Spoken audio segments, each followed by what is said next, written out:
Alhamdulillahirabbil alamin. Allahumma shalli wa sallim ala habibika Mustafa ka nabiyina Muhammadin wa ala alihi washabihi asma'in. Amma ba'du. Yang kita hormati Bapak Rektor UMN Dr. Fauzan MPD, Bapak Suparto, Bapak Haris, Bapak Stardi dan Bapak Irwinto, juga Direktur Telkom Bapak Mungkas, teman-teman UMM dan semua yang mendengar yang kami hormati. Ini ngaji itu harus objektif itu jujur. Jadi bisa saja korbannya ayah saya, bisa rektornya, bisa semuanya. Tapi korban dengan makna yang bagus. Karena di antara saran Al-Quran, Allah ngendikan kalau belajar atau mencari nasihat atau mencari kebaikan apa saja, itu diistilahkan walau ala anfusikum awil walidaini wal aqrabin, meskipun ketentuan itu merugikan kamu. Jadi ketentuan apapun yang merugikan kita harus tetap kaji meskipun itu tidak menguntungkan kita. Karena banyak problem, mulai dulu sebenarnya problem itu orang yang wakam da'in yadda'i annahu da'a ilallah tapi hakikatnya yad'u ila nafsi. Jadi banyak dai yang mengklaim dirinya mengajak ke Allah dan Rasul, tapi sebetulnya hakikatnya mengajak ke kelompoknya sendiri. Saya ini termasuk kiai yang masih orisinil. Artinya orisinil gini, suatu saat atau kapan saja saya kok sudah tidak laku jadi kiai, asal Islam jalan tetap senang, karena nggak penting yang populer saya apa enggak itu tidak penting, yang penting agama ini tetap jalan. Sama, negara ini harus jalan siapapun presidennya. Ya, ini penting saya utarakan karena perbedaan antara nafsu dan komitmen beragama itu tipis sekali. Sehingga dulu pernah ada cerita, ini bukti keadilan Rasulullah SAW. Pernah suatu saat Nabi itu ngaji, yang ngaji seperti ini. Terus ada pemuda dengan cueknya ngelewati masjid yang sedang dipakai Nabi ngaji. Singkat cerita semuanya ngomel ya, bergumam. Celaka betul pemuda itu, ada Nabi ngaji kok tidak ikut ya. Tapi Nabi secara besar hati ngendikan, ini ada di beberapa kitab di Fadhailul Kasbi, keutamaan kerja. Kata Nabi, pemuda itu mau mencangkul di lahannya. Jika dia mencari nafkah untuk keluarganya, untuk kebaikannya, maka itu bagian dari ajaranku. Jadi Nabi berbesar hati bahwa kerja seperti itu bagian dari ajarannya. Jadi tidak harus datang ke majelis ngaji. Dan bisa saja yang sedang hadir itu ya orang yang hindari istrinya minta belanja dari ngaji terus benar dituntut belanja kan gitu. Mungkin anak-anak UMM yang kesini daripada tengok-tengok yang Malang bosen jalan-jalan ke Rembang gitu. Nah, jadi nggak mesti benar juga niatnya gitu. Jadi ya sama itu. Jadi kalau di dunia kiai yang masih orisinil itu nafsu itu benar-benar dilatih. Maka masyhur dalam cerita ada orang perang sama Ali radhiyallahu anhu. Ketika perang ini sangat semangat, tapi ketika orang itu meludahi dan Sayyidina Ali ini tersinggung karena diludahi, Sayyidina Ali langsung angkat tangan, sudah perangnya nggak usah diteruskan karena saya marah sama kamu sekarang demi nafsu karena kamu meludahi saya, padahal saya tadi motifnya demi Allah dan Rasul. Jadi sangat tipis bedanya kita emosi karena diri kita dan emosi karena Allah dan Rasul. Sehingga ketika diludahin ini terus beliau mikir jangan-jangan perang saya karena saya diludahi. Nah, yang hilang dari peradaban modern adalah Allah itu tidak begitu hadir di hati kita. Saya sering cerita di mana-mana, teks hadis itu sebenarnya berbunyi gini, ini hadis sahih. Mangka na yu'minu billahi wal yaumil akhir falyukrim jarahu. Ada yang falyukrim jarahu dhaifahu, ada yang falyakul khairan aw liyasmut. Siapa yang iman dengan Allah dan Rasul maka harus memuliakan tetangganya, memuliakan tamunya. Dulu itu ada seorang ulama dipanggil anak muda, dibully terus sekarang. Wahai kiai, datang ke rumah saya. Datang kiai itu. Setelah sampai ke rumah orang itu, silakan kiai kembali ke rumahnya. Saya tidak butuh kiai. Kiai itu dengan riang kembali. Setelah di rumah dipanggil lagi. Pak Yai silahkan datang ke rumah saya. Datang lagi. Ya senyum-senyum kiainya santai. Wah nggak jadi butuh Pak Yai, silahkan kembali lagi. Sampai 3 kali. Oh itu kalau rektor digitukan marah itu. Dosen marah. Kiainya santai. Santai senyum-senyum rileks. Ketika ditanya, kenapa Pak Yai tidak tersinggung? Jawabannya unik. Anak muda, saya ini senang sekali nuruti perintah Allah, disuruh menghormati tetangga. Sehingga ketika Anda manggil ya saya datang.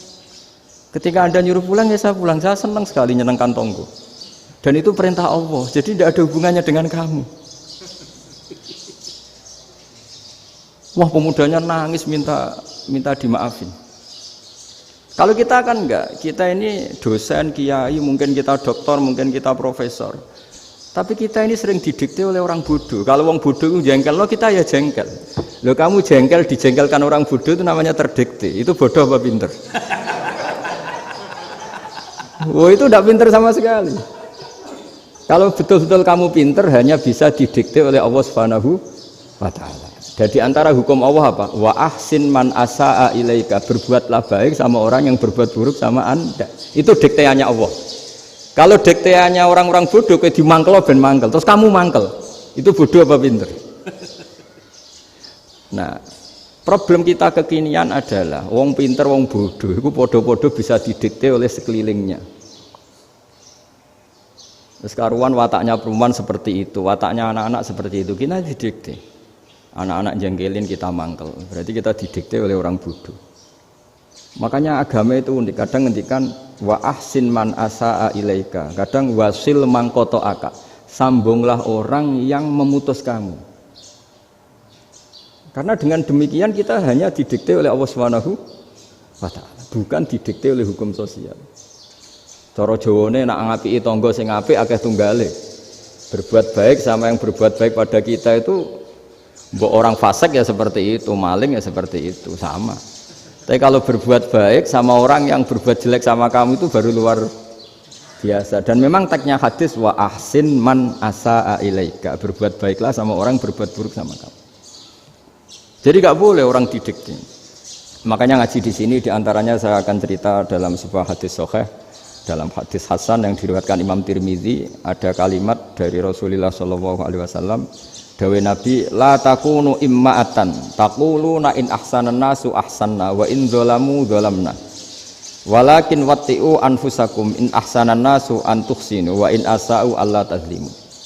Kamu jangan jadi orang yang mudah diombang-ambingkan oleh orang sekeliling kamu, yaitu kamu mengatakan jika orang baik ke saya akan baik, jika orang buruk ke saya juga akan membalas buruk. Itu namanya Anda didikte. Tapi berkomitmenlah kamu akan berbuat baik meskipun orang lain berbuat buruk. Nah sekarang logika sosialnya begini, kalau di Indonesia itu ada 1000 kiai, ada 1000 profesor yang ingin membenahi Indonesia, rata-rata orang awam itu semau gue, terus mereka mendikte kita, perilakunya nggak simpatik, perilakunya jengkelin, terus 1000 profesor ini ikut jengkel, itu kira-kira jadi solusi apa goblok bareng? Sama 1000 kiai ini ikut jengkel, ini jadi solusi apa goblok bareng? Goblok bareng. Nah problem sekarang kita ini biasa didikte orang bodoh. Nah makanya ciri khas orang muslim itu kata Nabi, mangkana yu'minu billahi wal yaumil akhir. Jadi baik tetangga karena perintahnya Allah dan Rasul. Pentingnya apa? Bedanya karena berbuat baik ini perintahnya Allah, mbok tonggo apik lah kita tetap apik karena perintahnya Allah dan Rasul. Begitu juga dengan hubungan dengan istri, dengan anak. Mbok bojomu lagi cerewet lah ya tetap apik. Karena dengan cara itu kita hanya tunduk kepada Allah dan Rasul. Tapi kalau kamu, istri saya kalau baik ya saya baik, kalau enggak ya enggak. Berarti Anda didikte oleh perilakunya dia. Itu latihan, ya kalau dalam bahasa pondok latihan jadi wali itu yang paling berat itu. Nabi itu kalau sama orang munafik itu sabarnya Masya Allah. Padahal Nabi berso kalau orang itu orang munafik. Karena dengan cara seperti itu, bahwa kebaikan Nabi pada seseorang itu atas perintahnya Allah dan Rasul, bukan atas nama servis. Kalau Nabi hanya baik kepada Abu Bakar, itu mungkin orang bilang, wisadune wong Abu Bakar baik sama Nabi. Tapi kalau Nabi baik sama orang munafik, Abdullah bin Ubay bin Salul, itu kalau nggak perintahnya Allah dan Rasul itu nggak bisa. Nah ini cobalah berlatih seperti itu, sehingga kita tidak mudah didikte. Ya saya ulang lagi nggak mudah apa? Didikte. Maka di antara kebaikan Allah dan Rasul adalah bahkan orang dolim saja diberi jatah rahmat. Makanya tadi seperti mukadimah yang dibaca Pak Haris tadi, agama ini rahmatan lil alamin. Orang yang dolim saja dapat jatah apa? Rahmat, apalagi yang soleh. Nah kemudian yang perlu dicatat, kenapa kita menjadi enjoy dengan Islam? Islam itu adalah agama yang tidak didikte oleh materi. Jadi kalau Anda ingin makan enak, mungkin kalau pikiran kebanyakan orang, anak-anak muda yang milenial, yang gaul, ingin makan enak ya makan yang disukai. Misalnya sate atau bakso Malang atau apalah. Kalau orang-orang yang jadi wali gak gitu cara berpikir. Ini yang masih orisinil. Ditanya, ini dunia baru kesulitan makanan, baru resesi. Cara makan enak gimana? Jawabannya lucu. Ya gampang, idamuhu alju. Idam itu lauk. Kalau kamu ingin makan lauknya paling enak apa? Alju. Kamu harus lapar banget. Sampai kalau puasa itu melihat tempe itu wah luar biasa. Tapi kalau kamu nggak puasa, air putih itu nggak menantang. Tapi kalau puasa, tempe air putih itu menarik dan Anda tetap lahap. Apa? Karena lauk terbaik adalah alju, yaitu lapar. Lah tapi kita ini enggak, kita ini kayak orang bodoh. Kayak orang bodoh tadi, profesornya makan nyaman ya kalau sesuai selera. Lah itu kan sama dengan anak-anak ABG. Anak ABG itu makan lahap ya kalau yang disukai. Lalu bedanya apa ABG sama profesor? Kalau cara berpikir masih sama kan itu. Kiainya juga gitu. Kiai makan enak kalau yang disukai, kalau enggak. Lalu bedanya apa kiai sama orang awam? Orang awam juga gitu, makan lahap ya kalau yang disukai. Nah ternyata perilaku kita ini yang pintar sama yang bodoh sama mas. Kalau kamu ingin berkasta lebih baik, itu cara makan enak itu apa? Idamuhu aljur. Lauk terbaik adalah karena kita sangat lapar. Makanya masyhur dalam cerita-cerita tarikh sirah nabawiyah, Nabi diberi hadiah, beberapa hadiah. Di antaranya ada yang diterima, ada yang enggak. Termasuk yang dikembalikan itu dokter. Ada seorang raja memberi hadiah Nabi dokter Tobit. Itu sama Nabi dikembalikan. Karena dokter ini sudah lama kumpul Nabi itu enggak pernah sakit. Akhirnya dokter ini putus asa, ini enggak perlu diobatin. Ketika ditanya, kenapa ya Rasulullah engkau tidak pernah sakit? Karena kita ini kaum, kita ini komunitas masyarakat yang tidak akan makan kecuali lapar. Dan kalau sudah makan, berhenti sebelum kenyang. Jadi sederhana sekali pengobatan zaman Nabi. Sebagian besar penyakit itu pasti disebabkan kita ceroboh dalam hal makan. Sudah ngerti kalau durian masalah, kalau makan durian enggak kehitung gitu, apalagi kalau gratisan itu tambah banyak gitu. Pola tidur juga gitu kata Nabi, dan kita tidak tidur kalau tidak sangat ngantuk. Nah itu namanya orang-orang soleh yang sudah ada didikte materi. Kalau yang didikte materi kan bisa tidur nyenyak kalau kasurnya enak, AC gini-gini. Sebenarnya enggak, tidur enak itu ya kalau sangat ngantuk. Mbok di gudang, mbok di bis, kalau sangat ngantuk ya semuanya ya enak. Sama, mbok lapar, mbok hanya tempe, tapi kalau sangat lapar itu ya enak. Nah ini ilmu yang mulai hilang, ilmu-ilmu yang mulai hilang. Nah, cara ibadah juga gitu. Kita ini kan, saya ini punya bapak kiai, mbah kiai, punya guru yang sangat alim ya seorang kiai Memun. Itu dulu kita pengkaji ilmu, itu tidak pernah tahu bedanya NU dan Muhammadiyah. Karena dulu Mbah Darwis itu, Kiai Dahlan itu, dulu ngajinya bersama Mbah Hasyim ketika di Indonesia yang ngaji Mbah Soleh Darat. Mbah Soleh Darat itu dulu ngajinya sama buyut saya ke-6, namanya Mbah Soleh Asnawi di Kudus. Mbah Soleh Darat itu dulu alim-alimnya orang Jawa ya Mbah Soleh Darat, Soleh bin Umar. Tempatnya di Semarang, tapi beliau itu sebenarnya orang Jepara yang dekat Kudus. Setelah di Mekah, Mbah Hasyim ini mondoknya ya, mulazimnya ke Syekh Mahfud Termas. Tapi sesekali ke Syekh Khotib Minangkabau. Nah yang Mbah Ahmad Dahlan lebih sering ke Syekh Khotib Minangkabau, sesekali ke Mbah Mahfud. Singkat cerita, karena Syekh Khotib Minangkabau sudah modern ya, terlibat organisasi dunia. Pas itu beliau pengagum Muhammad Abduh, pengagum Rasid Ridho. Sehingga bawaannya Mbah Dahlan itu lebih pergerakan karena beliau lebih ngidolakan Syekh Khotib. Nah, Syekh Khatib sendiri sebenarnya orang Minangkabau. Jadi beliau namanya Muhammad saja sebenarnya. Jadi menantunya orang Arab. Oh, itu dicibir mertuanya ini karena punya mantu orang Jawa, orang ndak Arab. Singkat cerita terus si mertuanya bilang gini, kamu jangan pernah bilang kalau orang Arab itu mansa kanal Arab, orang yang bertempat di Arab. Walakin man takallama bi arabiyyin fasihin, tapi orang bisa ngomong Arab secara fasih. Singkat cerita, kalau kamu tidak percaya, nanti suatu saat menantu saya kalau Jumatan, tidak usah kamu kasih tahu, langsung suruh jadi khotib. Nggak usah kamu kasih tahu, sarannya tidak usah kamu kasih tahu. Kalau sekarang kan enggak. Kalau dosen mau jadi khotib kan mengumpulkan materi dulu.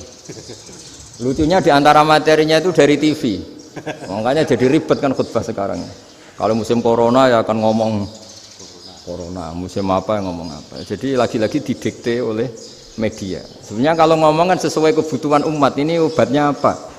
Tapi enggak sesuai trending topik, itu kan kayak anak-anak gaul. Ini dokter kok gitu kan aneh.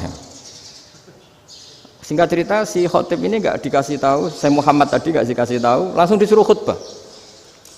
Fatakallama bikalamin fasihin. Dia ngomong fasih sekali. Bahkan ngalah-ngalahi fasihnya orang Arab asli. Semenjak itu beliau dapat gelar Al-Khotib, orang yang cakap berpidato berkhutbah.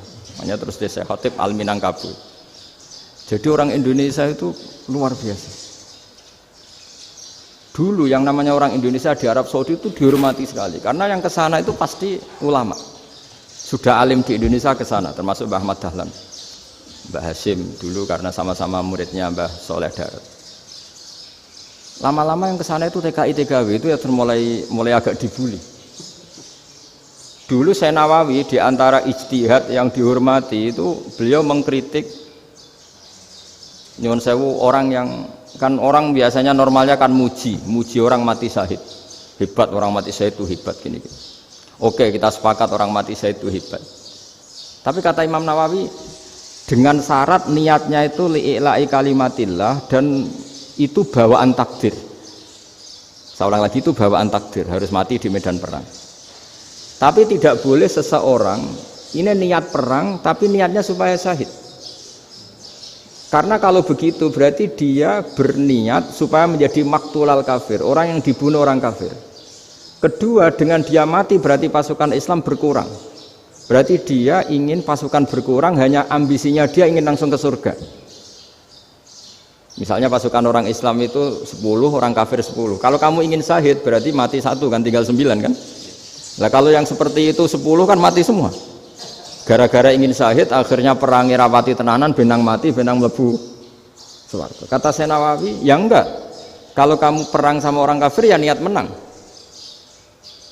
Dengan niat menang ini kamu ingin li'ila'i kalimatillah. Tapi kalau kamu ingin syahid berarti kamu menuruti keinginan nafsu kamu nang cepat masuk surga. Itu orang Arab kagumnya bukan main. Karena di mana-mana orang itu dinilai dari niatnya. Paham ini ya? Tapi perang loh ya, dalam kondisi perang, bukan teroris. Perang itu artinya orang kafir yang ingin bunuh kita, itu perang namanya apa? Perang. Dulu orang cerita syahid itu hanya pokoknya syahid itu hebat, pokoknya syahid itu hebat. Syahid di medan perang itu hebat, pokoknya syahid di medan perang hebat. Tapi ketika Syekh Nawawi memberi penjelasan ilmiah, jika kamu perang ingin cepat mati, ingin cepat syahid, artinya ini untuk pemenuhan diri kamu, karena kamu bayangkan langsung masuk surga. Kamu lupa bahwa dengan kamu dibunuh, kekuatan Islam berkurang. Akhirnya beliau memberi penjelasan, syahid itu bagus, itu sebagai takdir. Hanya takdir itu kita perang yang ingin menang, tapi takdirnya mati. Jangan dibalik, oleh perang rapati tenanan, benang mati, namun lebu. Itu yang pertama, termasuk ulama yang pertama memberi penjelasan itu Syekh Nawawi. Akhirnya melahirkan kekaguman yang luar biasa dengan tafsir Munirnya itu. Terus beliau itu orang yang rileks kalau menjelaskan ilmu. Ini ya juga guru-gurunya Mbah Hasyim, Mbah Guru sama Mbah Hasyim sama Mbah Ahmad Dahlan Syekh Nawawi. Jadi dulu yang alim di Arab itu ada Syekh Nawawi, ada Syekh Khatib Minangkabau, ada Syekh Bakir Jogja, ada Syekh Mahfud Termas. Itu orang Indonesia banyak sekali yang alim. Bahkan diantaranya yang dikagumi Al-Azhar itu juga orang Indonesia, nama Syekh Abdul Manan itu, mbahnya Syekh Mahfud Termas itu. Itu pertama ada duta besar Indonesia di Mesir, itu termasuk barokahnya Mbak Abdul Manan tadi, itu juga orang Indonesia. Jadi pemahaman ulama Indonesia itu khas, termasuk ketika memaknai apa? Syahid. Ketika memaknai apa? Syahid. Itu unik. Ketika Senawawi diuji dulu itu yang namanya ulama diuji dulu oleh 100 ulama. Jadi dulu ya ada kompetisi. Imam Bukhari diakui jadi ahli hadis itu diuji oleh mi'atu muhaddisin, 100 orang ahli hadis, sanad dibolak-balik, matanya dibolak-balik, tapi beliau tetap bisa mengembalikan proporsi sanad itu. Senawi pernah diuji gini. Ayul afdol al ulama awe salatin. Keren mana ulama sama raja atau sama orang-orang kaya, sama penguasa? Ya keren ulama. Terus dibully sama orang. Tapi setahu saya banyak ulama yang antri di rumahnya raja, tapi saya tidak tahu melihat raja antri di rumahnya ulama. Kan kebanyakan kan mungkin ustadz atau kiai yang antri ngajukan proposal kan enggak. Nah, kalau raja kan enggak pati itu, malah enggak usah antri, kiainya sudah nyambut sebelum datang. Jawabannya lucu Senawawi itu, dan yang tanya itu langsung diem. Ya karena ulama itu tahu fungsinya uang, sehingga cara nyari sampai seperti itu. Sementara raja-raja itu tidak tahu fungsinya ilmu, makanya tidak pernah sowan ulama. Sehingga jadi ya dianggap enteng saja. Ulama kan tahu fungsinya uang, tahu untuk pondok, tahu masjid. Sementara raja tidak tahu fungsinya ilmu. Jadi itu khas Jawa ya. Khas Jawa, khas Indonesia. Apa-apa yang menurut orang banyak dengan tanda kutip itu buruk atau baik, itu orang Jawa menafsirkan tuh gampang saja.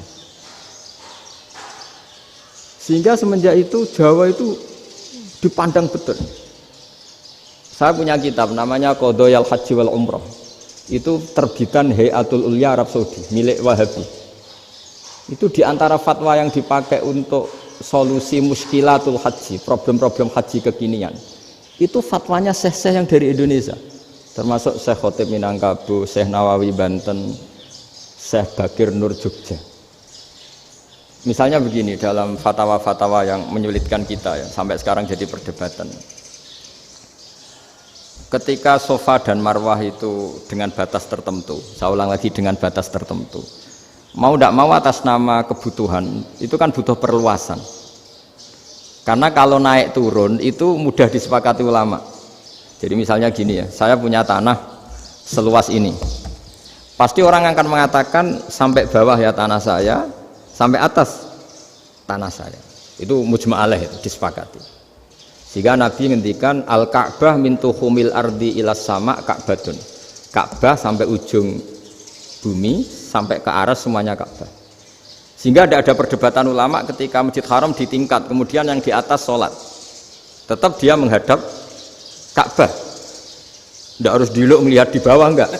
Karena Ka'bah sampai langit. Sama, tanah Anda kamu tingkat sampai 10, nggak ada tetangga protes. Karena bawah sampai atas tanah Anda. Tapi kalau diperluas, tanah Anda kamu luaskan setengah meter saja atau 3 cm saja, iso geger mbek tonggo. Karena di mana-mana batas itu ya tadi, kalau atas bawah miliknya, kalau samping enggak. Pertanyaannya, perluasan Mina itu ke samping. Perluasannya Matof yang Mas'a itu juga ke samping.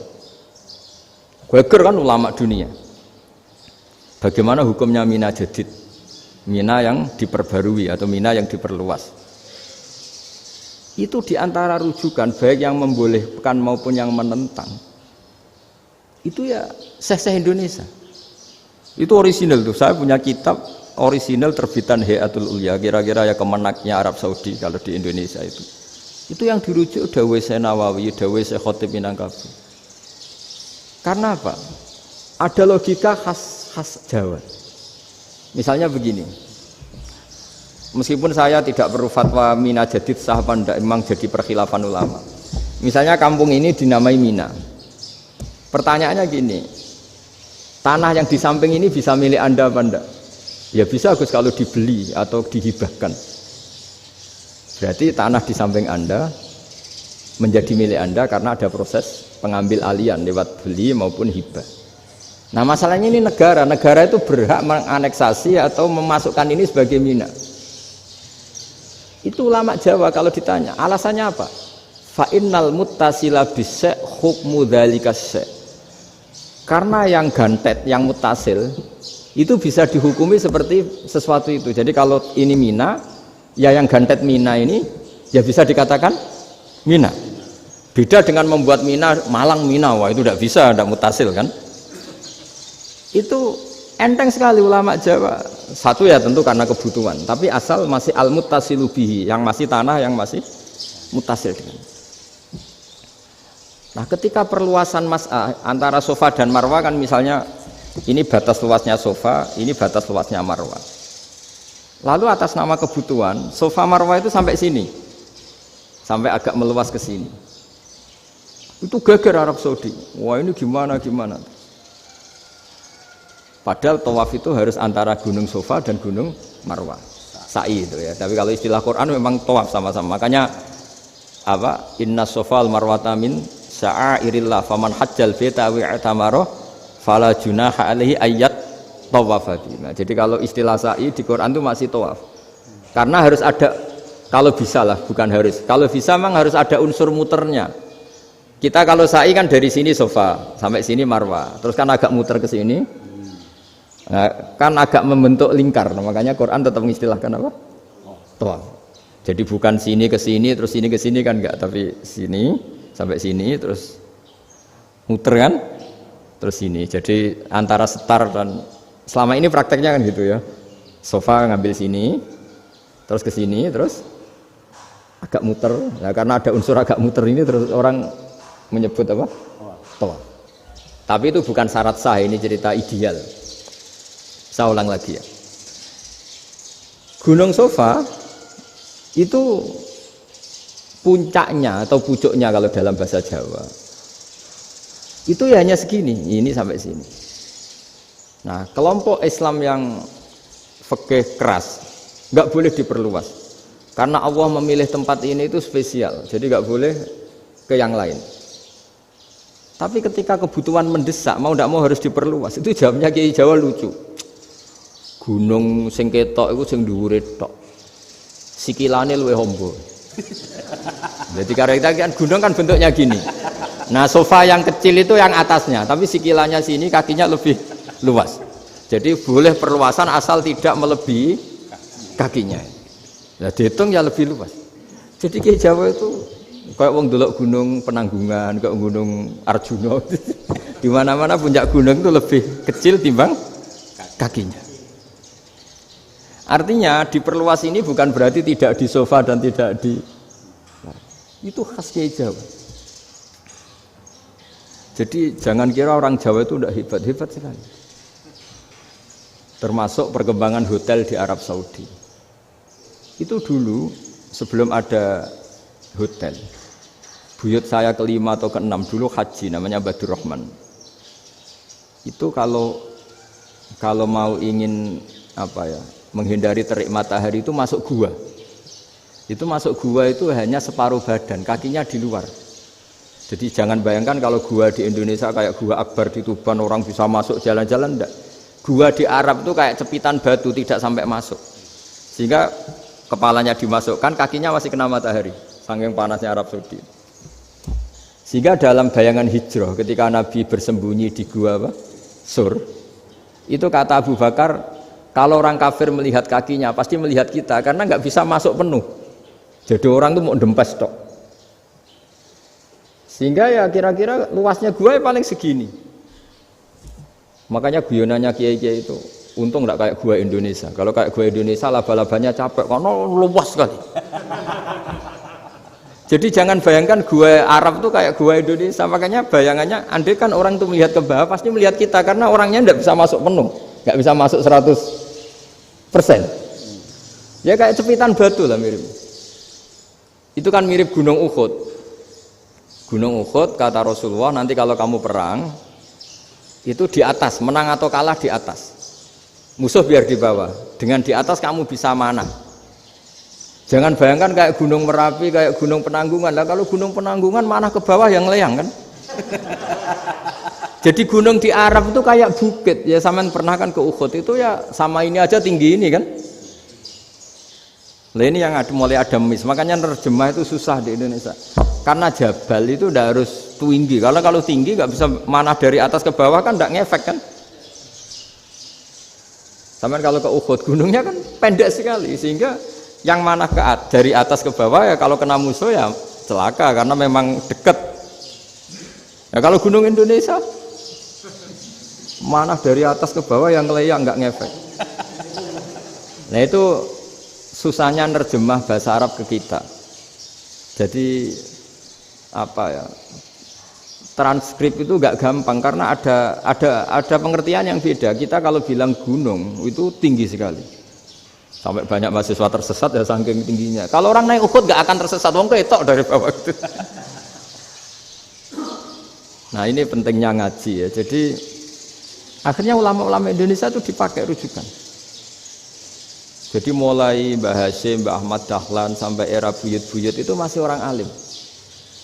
Lama-lama yang di Indonesia ini orang-orang yang bodoh. Sehingga orang Jawa kalau ke sana dibully, ya Jawa tak kulul khaya. Orang Jawa itu penggaweannya itu makan ular. Karena belut itu kalau di kamus itu persis ular. Dulu itu kan kamus tidak full color. Gara-gara gak full color, gambar belut sama ular itu sama. Belut itu belut sama ular kalau nggak full color gambarnya sama apa enggak? Sama. Terus orang Jawa itu kan masih banyak yang makan bajing itu apa? Ketupai itu. Bajing kalau digambar tidak full color sama dengan tikus. Gambar yang tidak warna. Hitam putih. Sehingga kita ini dibully pemakan tikus dan pemakan ular. Karena belut itu persis ular kalau digambar yang tidak full color. Sampai datang Syekhona Khalil, datang ulama. Ngarang kitab ya judulnya Al-Belut. Karena enggak terima bangsanya dinyek makan apa? Ular. Terus dikarang. Wal belut hayawanun bakhriyun terus ya isu fi kadza wa kadza. Itu beda dengan al-hayyah. Itu diterangkan. Mulai bisa nerima. Terus sistem hotel juga gitu. Sampai tanyakan dalam sejarah dulu orang Sedayu ada namanya Syekh Mukhtar. Syekh Mukhtar bukan bikin rumah besar yang siapapun orang Indonesia haji itu nempat di sana. Nah ini yang menginspirasi akhirnya ada hotel. Dulu Syekh Mukhtar hanya menyediakan untuk hujat-hujat Indonesia. Lama-lama jadi hotel. Ndak mau saya mau cerita. Kata Mbah Mun sering cerita. Kenapa wa ma arsalnaka illa rahmatan lil alamin, kata Mbah Mun, Allah itu pasti bikin ulama yang tidak produk Arab itu pasti ada. Kalau orang Arab jadi ulama wajar, bahasanya Arab, domisilinya di Arab. Tapi Allah akan selalu bikin ulama yang tidak bangsa Arab. Imam Ghazali itu Tus itu Persia. Imam Bukhari itu kira-kira kalau sekarang ikut Uzbek. Ya. Imam Bukhari itu kalau negara sekarang ikut mana? Uzbek. Kenapa demikian kata Mbah Mun? Karena Allah sudah ngendikan wa ma arsalnaka illa kafatal linnas. Manusia semua ini kena khitabnya Islam. Kalau tidak ada ulama yang dari berbagai negara, kesannya Islam itu hanya milik orang Arab Saudi. Makanya Allah selalu bikin ulama-ulama yang bahkan tidak Arab. Termasuk Imamul Muhaddisin, yaitu Imam Bukhari, itu orang Uzbek, orang Rusia lah kalau sekarang, ikut Uni Soviet dulu. Imam Ghazali itu orang Persia. Syekh Nawawi itu orang Banten. Karena Allah ingin memaklumatkan bahwa Islam ini untuk semua, sehingga orang yang tidak Arab pun bisa belajar Islam. Yang alimnya itu nggak kalah sama orang apa? Arab. Makanya ini PR ya. Kalau Gus Dah Ploso nanti ngendikan suatu saat orang belajar Islam itu bahkan orang Arab pun bisa belajar ke Indonesia. Kalau orang Indonesia bisa alim betul kayak dulu. Sekarang banyak liga antar ulama. Itu orang Indonesia pasti masuk. Ulama-ulama top dunia. Itu pasti orang Indonesia banyak yang masuk. Karena tadi ketika orang Indonesia baca kitab, itu orang Arab itu kagum. Kok bisa tidak bahasanya baca secara benar?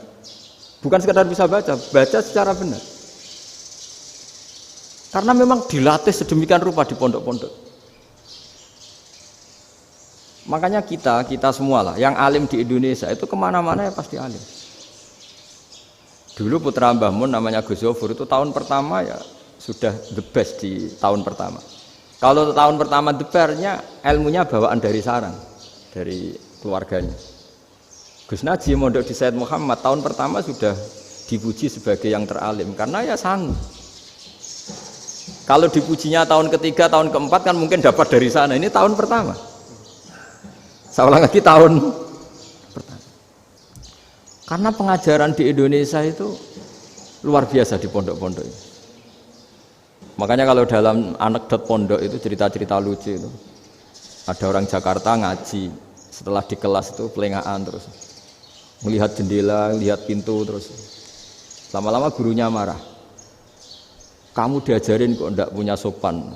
Melihat pintu terus enggak memperhatikan guru. Anak Betawinya jamnya lucu. Habis Pak Guru bohong. Kenapa ya? Kamu Pak Guru bilang Ja'a Zaidun, Zaid datang. Tak lihat enggak ada yang datang. Setelah itu contoh nasab kan ro'a itu Zaidan. Saya melihat Zaid. Saya enggak melihat Zaid. Contoh ketiga yang jer kan maror tu bi Zaidin. Saya berjalan ketemu Zaid. Pak Guru diam di situ enggak jalan-jalan. Jadi saking detailnya Indonesia dia cari. Kalau rofa Ja'a Zaidun.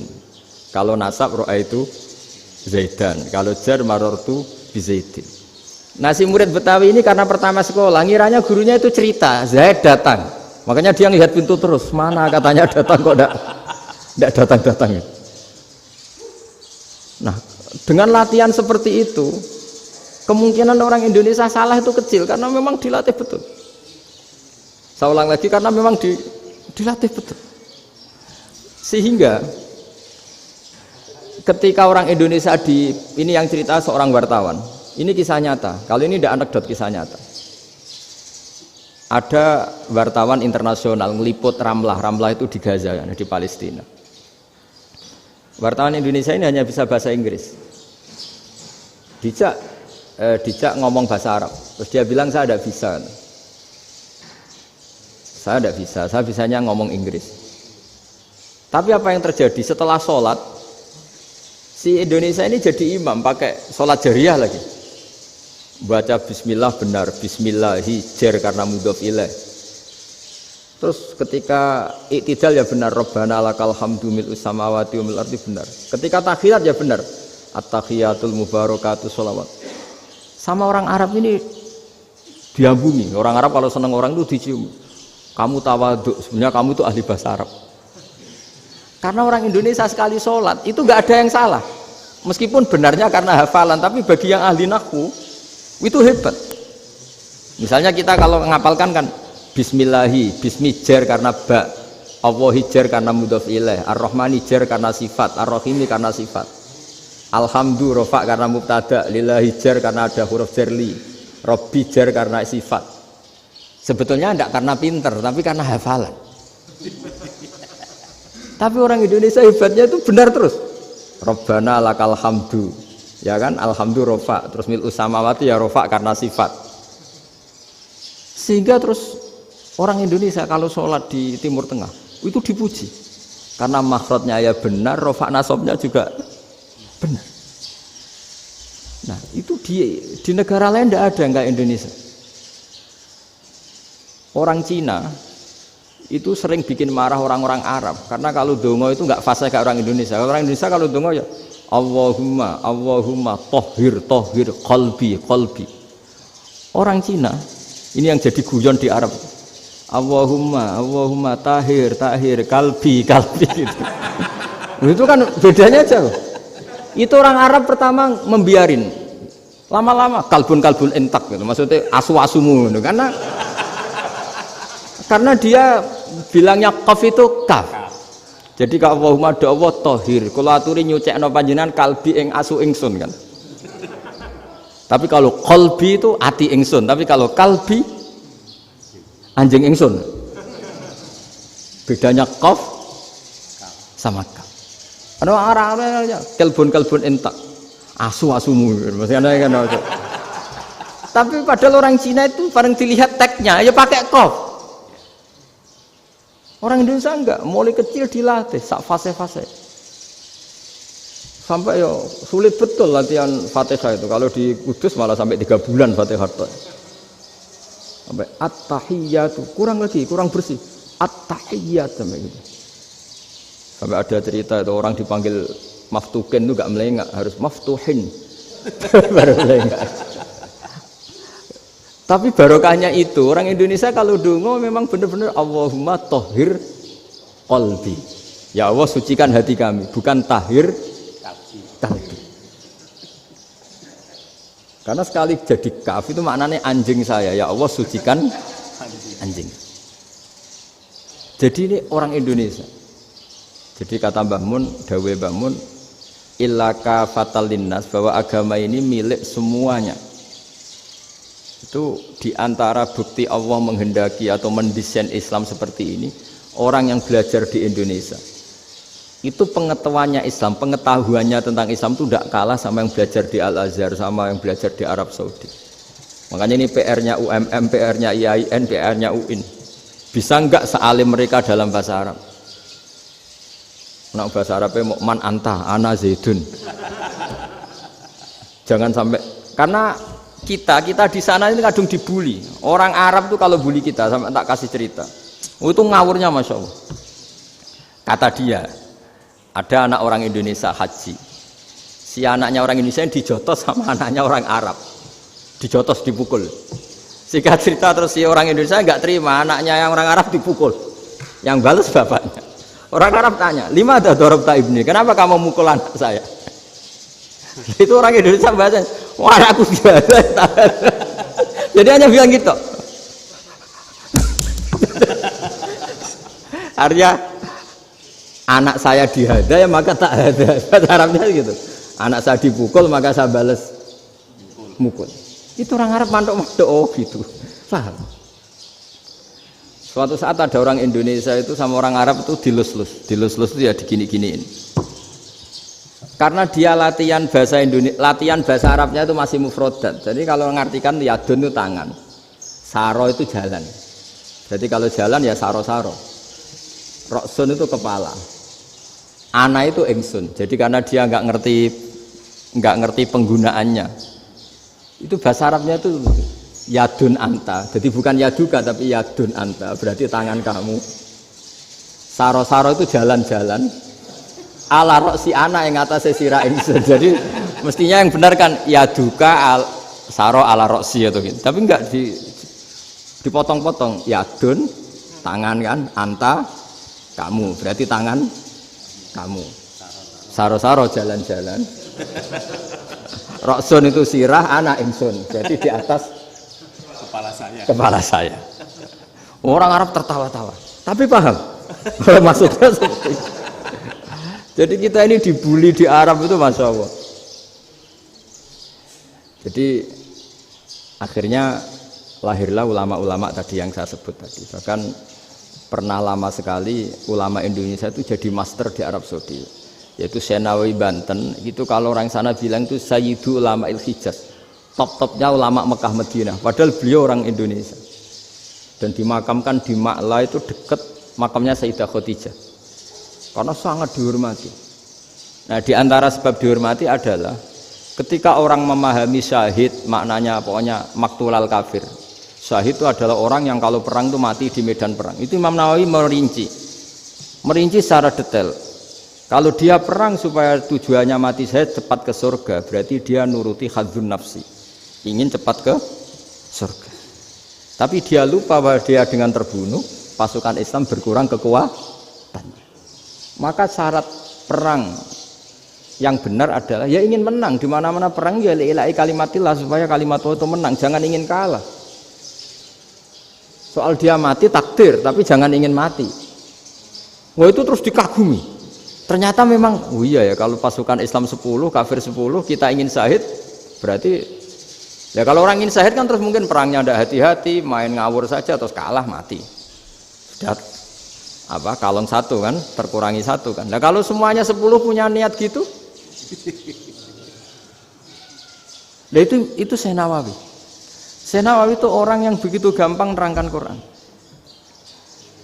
Bahkan ketika orang Arab kesulitan ngartikan famathaluhu kamathalil kalbi intahmil alaihi yalhas atau tatrukhu yalhas.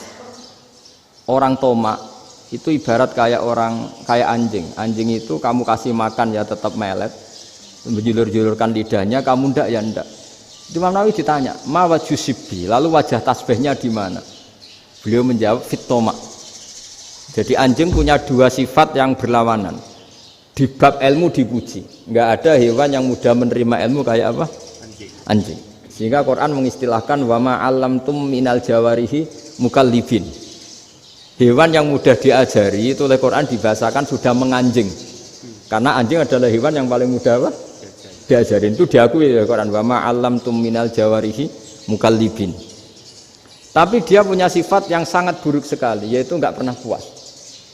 Makanya ketika Bal'am bin Ba'ura, ada tokoh yang kedonyan ya, itu kalau diistilahkan Quran walakinnahu akhlada ilal ardi wattaba'a hawa famasaluhu kamatsalil kalbi in tahmil 'alaihi yalhas aw tatrukhu yalhas. Jadi anjing punya dua sifat yang berlawanan. Di bab ilmu dipuji karena paling mudah diajarin.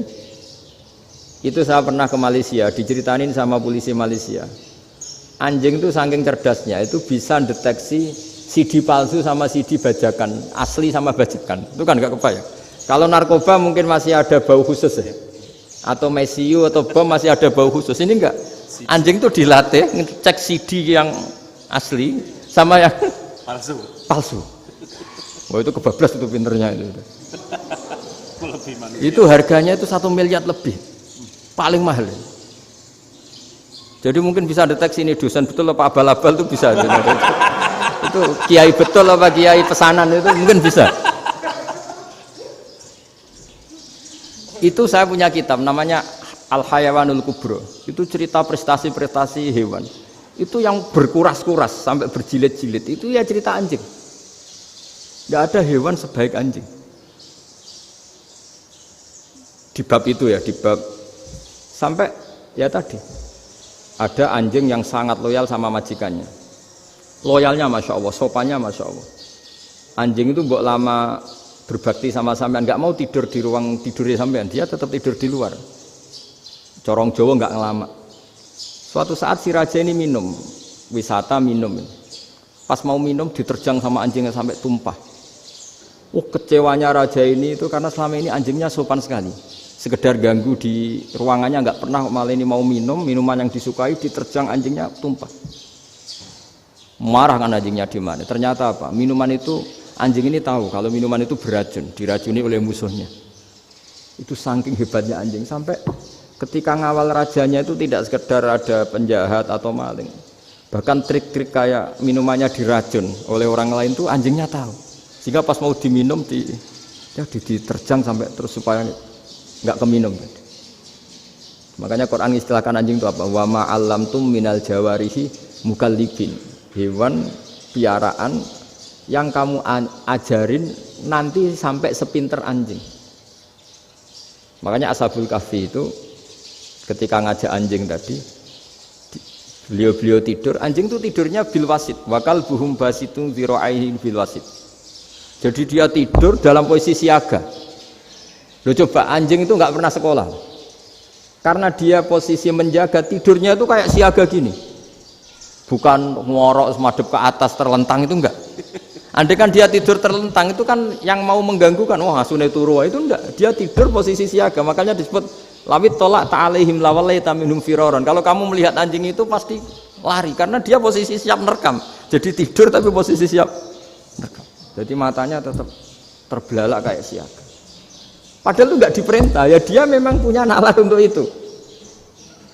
Ini yang disebut wa ma 'allamtum minal jawarihi mukallibin. Dan dalam teori modern juga gitu. Tapi dalam hukum Islam yang dianut mazhab Syafi'i itu anjing tetap najis. Ya sudah najis ya najis, tapi ada mazhab lain yang mengatakan tidak najis. Tapi tidak usah ngurmat anjing, geger nanti kalau rektor kampus punya anjing. Tapi ilmu itu bagus untuk kelangenan kadang. Andai kan tidak ada mazhab Malik, maka kita kesulitan menceritakan Ashabul Kahfi yang hewan piaraannya itu anjing. Tapi misalnya anjing disucikan, kita juga nanti susah menjelaskan hadis Nabi malaikat itu tidak masuk rumah yang di situ ada apa? Anjing. Maka ilmu itu makanya kata Imam Sa'roni, sebagian ilmu itu memang kelangenan, tapi nggak boleh jadi praktek. Tapi harus ada. Misalnya begini, contoh paling gampang. Api dalam mazhab Syafi'i kan alat pensuci hanya dua, air dan tanah. Ya saya ulang lagi, air dan tanah, yaitu tanah untuk mensucikan najis anjing. Imam Abu Hanifah menambahkan api.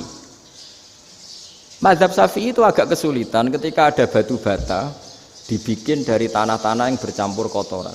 Mazhab Syafi'i akan kesulitan karena di situ ada najis yang jadi materinya bata. Hukumnya gimana kalau nanti dipakai masjid? Tapi barokahnya ada beberapa mazhab. Abu Hanifah mengatakan dan api. Jadi apa tadi air, tanah, api. Alasannya masuk akal.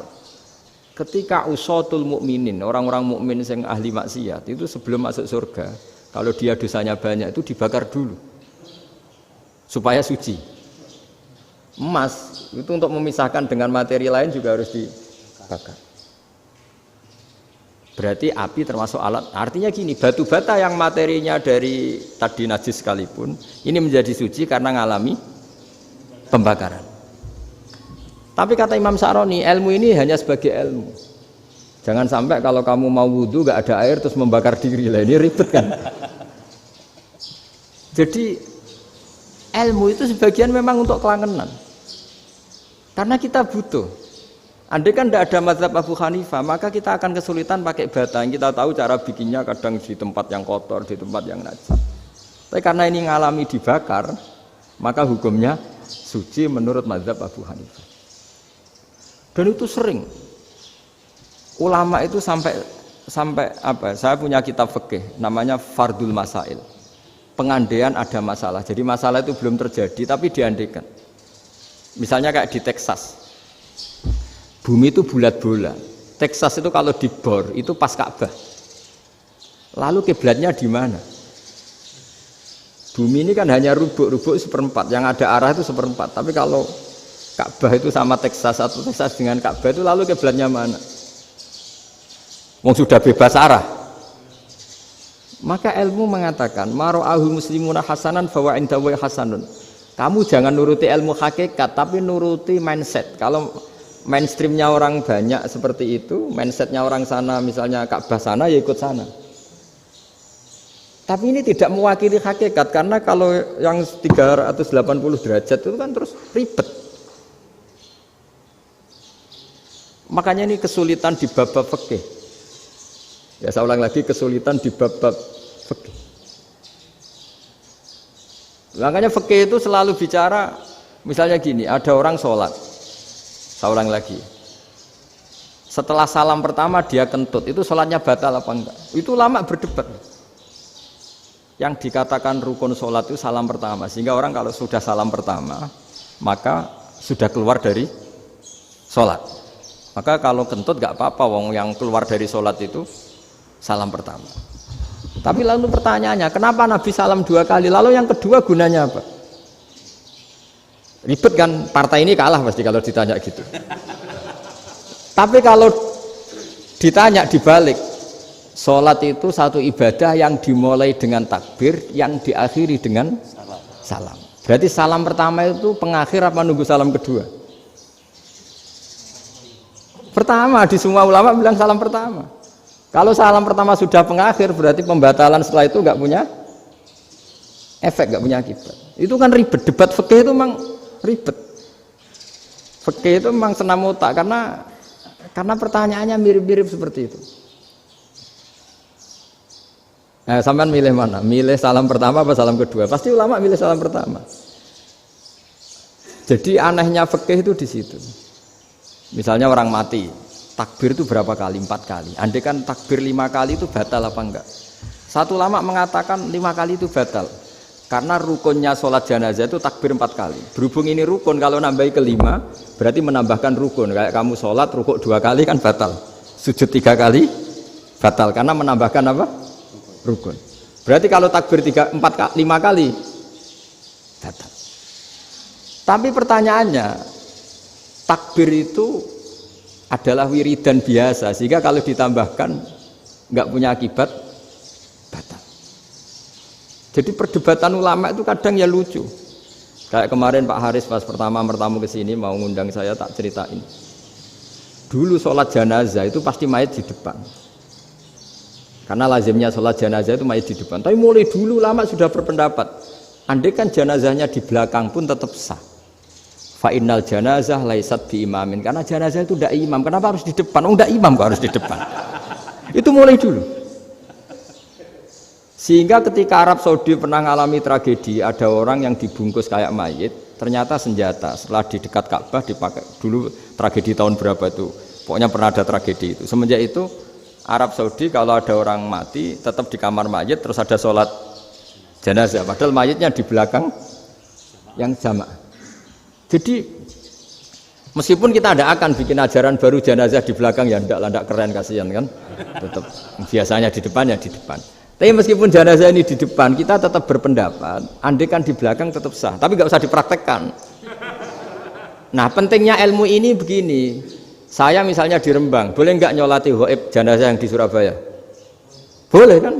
Padahal yang kita solati di belakang. Jadi ilmu itu penting. Cocok nggak cocok, nama ilmu itu penting.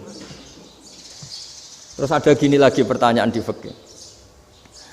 Memang saya sengaja akan ngaji fikih. Kalau ngaji intelektualitas orang Muhammadiyah juara lah.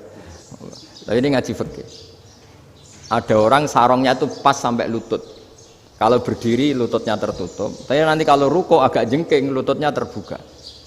Itu batalnya nunggu ruko apa mulai takbir sudah batal? Padahal pasti nanti batal kalau ruko ini. Itu ada ulama yang mengatakan, ya batalnya nunggu ruko. Bagaimanapun terjadinya pembatalan waktu ruko. Ada ulama mengatakan yang enggak mulai awal sudah tidak sah itu, karena pasti ngalami batal. Nah, pertanyaan-pertanyaan seperti itu penting karena lalu Allah menilai apa? Ya nilai niatnya. Misalnya gini, kalau contoh itu mungkin Anda tidak tertarik, tapi contoh begini. Kita mau operasi jam 10 siang. Kita tahu kalau nanti 10 siang akan divonis medis harus makan karena mau berobat. Malamnya itu kalau kamu orang soleh, bayangkan kamu orang soleh. Kalau tidak orang soleh kan tidak punya komitmen. Kamu milih niat puasa, apa enggak jam 10 mesti mokak menisan raposo. Kamu orang soleh. Kalau kamu orang soleh pasti milih puasa, karena ini Ramadan. Meskipun nanti jam 10 pasti disuruh batal sama dokter. Setidaknya kita berpikir gini, nak mati jam itu paling enggak ditulis saya sebagai orang yang puasa. Jadi perasaannya orang soleh itu beda. Kalau orang kok sampean barang menisan raposo kok ya mesti. Sampean tidak pernah berpikir bahwa puasa mulai fajar sampai jam 10 itu luar biasa. Bisa saja kita mati jam 7, bisa saja mati jam 6. Kan ditulis Allah sebagai orang yang berkomitmen terhadap puasa. Terus ada kemungkinan kecil. Adalah jam 10 itu dokternya sakit atau nggak jadi ke sana. Berarti kamu kan nggak jadi boga. Kan ya mungkin juga. Sama yang tadi, delala sebelum ruko ono wong sing nyarongi sampean, sehingga sholatnya normal. Kamu tidak menemukan pakaian yang pas, jebule pas setelah ruko, mau ruko, ono wong wah sholatnya kira bener disarongi. Itu agama. Jadi agama itu dimulai dari mana coba? Dimulai dari niat, dari komitmen. Nah sekarang kelirunya kenapa ada garis keras? Agama itu dimulai dari keinginan ideal. Itu yang mulai itu ada orang-orang garis keras. Agama ini enggak, agama ini dimulai dari niat. Sampai ada kaidah agama la yudraku kulluh la yudraku kulluh. Kalau tidak bisa ideal jangan ditinggalkan sama sekali. Tapi orang enggak, sekarang bayangkan Islam itu ideal. Pemimpinnya ya soleh, masyarakatnya soleh, enggak ada maksiat, enggak ada apa. Nan apa ilmu? Kalau secara ilmu mulai dulu ya ada orang dolim, ada orang soleh. Nabi kurang baiknya. Di angkatan itu ya ada orang munafik. Sehingga ulama itu sudah berpendapat ideal itu piye? Zaman Nabi saja ada orang apa? Munafik. Itu ilmu. Kalau nuruti kelangenan inginnya dunia ya steril, enggak ada maksiat, enggak ada. Dan agama itu diciptakan Allah itu memang unik. Calon nabi misalnya, Nabi Musa itu sing rumat Fir'aun. Ketika Nabi Muhammad lahir sing ribet manitia ini Abu Lahab. Ora dosen UMF. Coba. Karena Allah ingin memaklumatkan ke kita bahwa agama ini akan hidup di kondisi apapun. Asia, istrinya Fir'aun itu termasuk mukminah yang dipuji Quran, padahal dia bukan istrinya pengurus NU atau pengurus Muhammadiyah, istrinya Fir'aun. Tapi itu pelajaran bagi kita bahwa orang-orang baik itu tidak harus di lingkungan yang baik. Masjid paling makmur itu kadang di dunia mungkin, ya jangan bakas Mekah Medina itu karuan.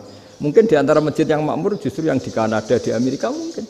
Karena merasa minoritas itu perpustakaannya ada, kajiannya ada. Tapi banyak masjid di daerah pesantren yang malah sepi. Karena kiainya tahu jamaah di masjid itu wajib. Lalu itu ada daerah pesantren, saya ulang lagi ada daerah pesantren. Didikon pengajian, monggo nekani pengajian, maca selawat ning omah yo ganjaran padha wae. Ribet kan? Mau dibantah itu benar. Mau dibiarin ngerusak tatanan. Jadi saya mohon sekali ya, jadi ilmu itu diperbandingkan supaya perbedaan-perbedaan itu biasa. Dulu Imam Malik itu punya murid namanya Imam Syafi'i. Itu dalam banyak hal. Itu perbedaannya tajam sekali. Ya saya ulang lagi, dalam banyak hal itu perbedaannya tajam sekali. Misalnya begini. Ini terakhir percontohan saya fikih, nanti dikaji sendiri. Ada seorang A'rabi, Ja'a A'rabiyun. Ini di hadis sahih diulang-ulang di semua Al-Kutubus Sittah ada peristiwa ini. Ja'a A'rabiyun ila Rasulillah sallallahu alaihi wasallam faqala ya Rasulullah ahlaktu. Qala wa ma ahlakaka? Qala wa qatu imraati fi nahari Ramadan. Ya Rasulullah, saya ini orang yang rusak. Kenapa? Saya ini hubungan intim sama istri saya ketika masih siang Ramadan. Singkat cerita orang ini dihukum berat sama Nabi. Hukumannya adalah karena dia membatalkan puasa ketika dengan hubungan intim. Sama Nabi dihukum, kamu harus merdekakan budak. Wah, tidak mampu ya Rasulullah, saya tidak punya budak. Jadi ini bukti bahwa agama ini sangat sosial sehingga sebagian kafaroh harus memerdekakan budak. Kamu kalau gitu puasa 2 bulan. Yang baru puasa 2 hari aja kecelakaan malah disuruh puasa 2 bulan. Ya sudah kamu ngasih makan 60 orang miskin. Saya ini orang paling miskin. Kok jadi sudah miskin agak hiper lah orang itu. Poso-poso kok gitu. Itu kata ulama kalau orang Jawa gak mungkin makanannya tempe mendoan, gak mungkin itu. Di Jawa itu nggak mungkin lah, ada orang batal puasa karena hubungan intim. Ada istrinya nggak cantik, cerewet, sang lanang mangane mendoan, itu tidak mungkin, kecelakaan itu tidak mungkin. Tidak mungkin itu. Tapi kalau Arab mungkin karena makanannya daging. Singkat cerita, terus pertanyaannya gini, kalau batal biasa itu kan bayarnya puasa 1 hari. Kalau batal, tapi kalau batal pakai hubungan intim, pakai jima kalau dalam bahasa fikih itu kafarohnya berat, yaitu merdekakan budak atau puasa 2 bulan berturut-turut. Pertanyaannya gini, jima istri itu boleh loh tidak zina? Seorang jima istri itu boleh loh tidak zina? Itu kan hukumannya berat. Nah terus Imam Malik berpikir kalau gitu tidak harus jima dong. Poso-poso, ora ana uzur, ora ana apa terus nyate. Esuk mangan bakso tanpa ada alasan syar'i. Hukumnya harus sama dong, karena jima hukumnya boleh, berarti semua iftar, semua pembatalan puasa yang tidak ada udzur syara' maka hukumnya sama, yaitu sanksinya sama. Masuk akal enggak? Masuk akal dalam mazhab Imam Malik. Dalam mazhab Syafi'i enggak. Mulai dulu jima itu beda.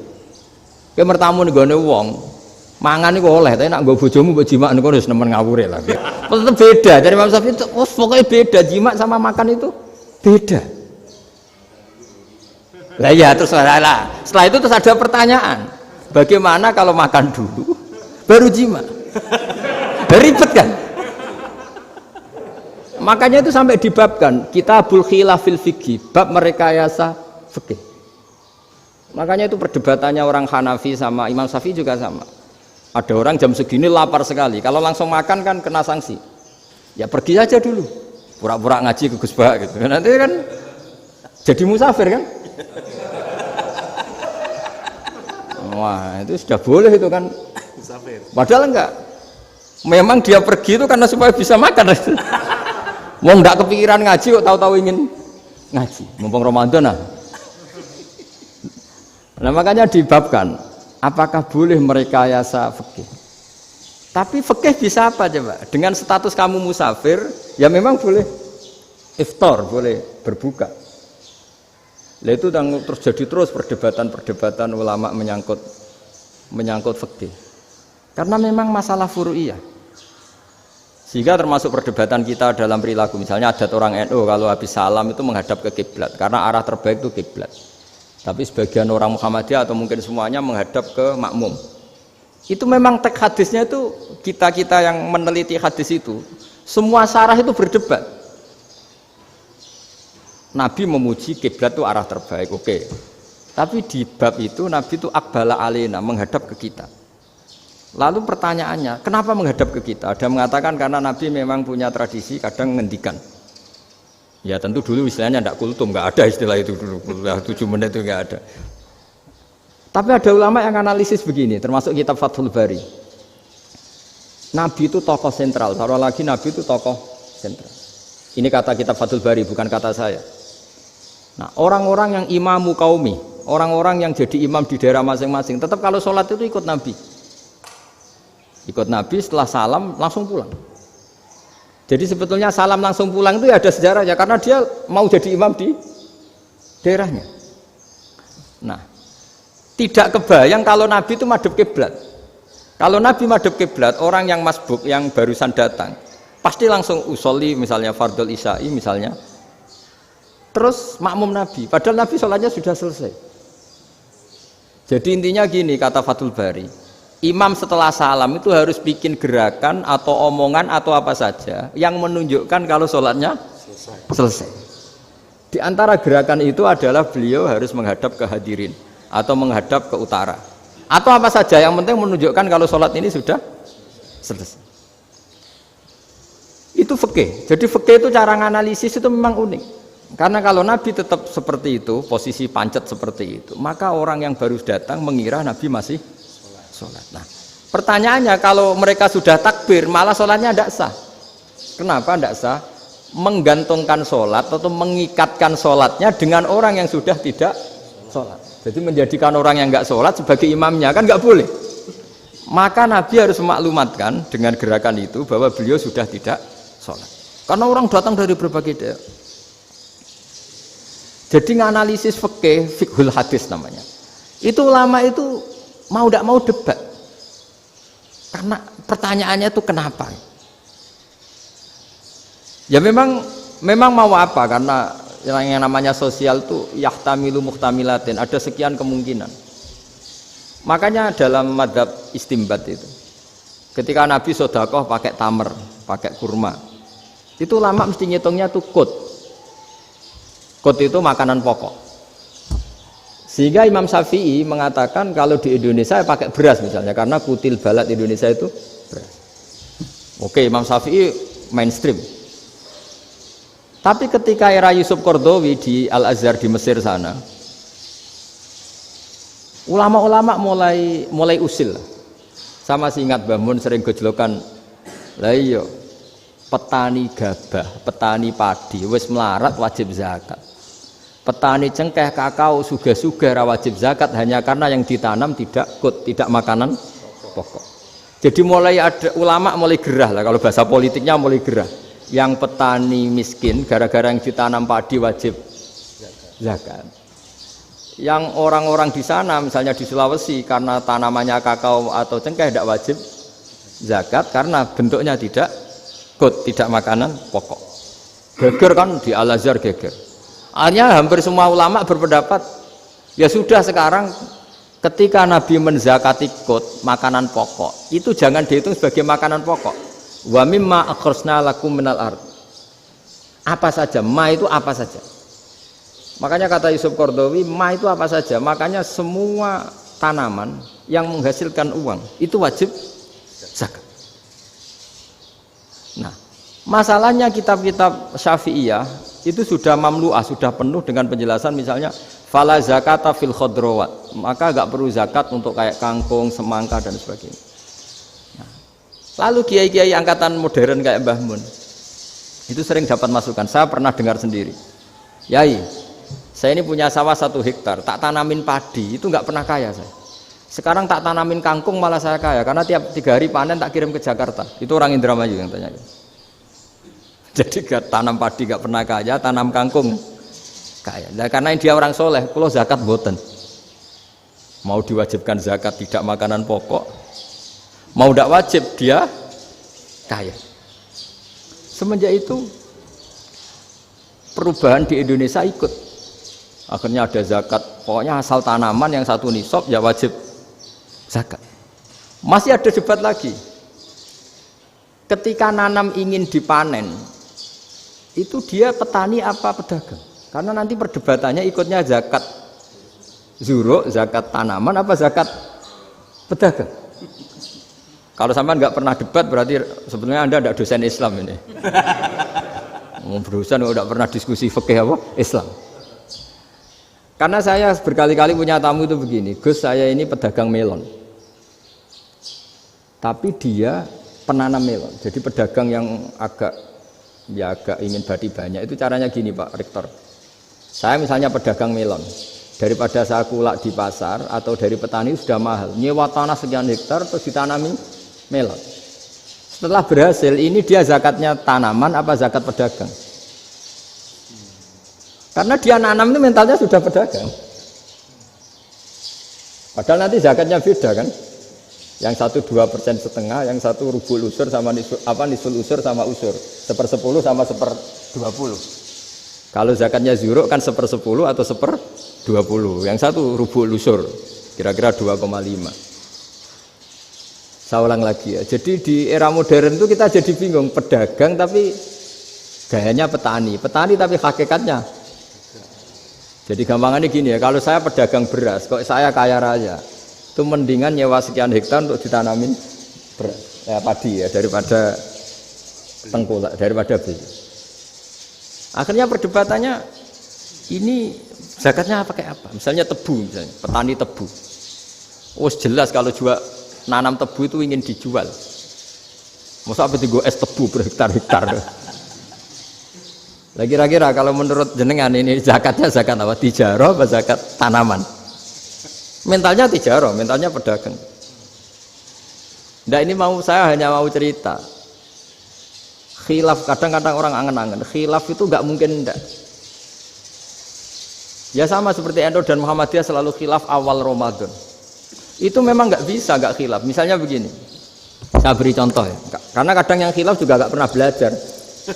Lucu kan? Tak beri contoh ya.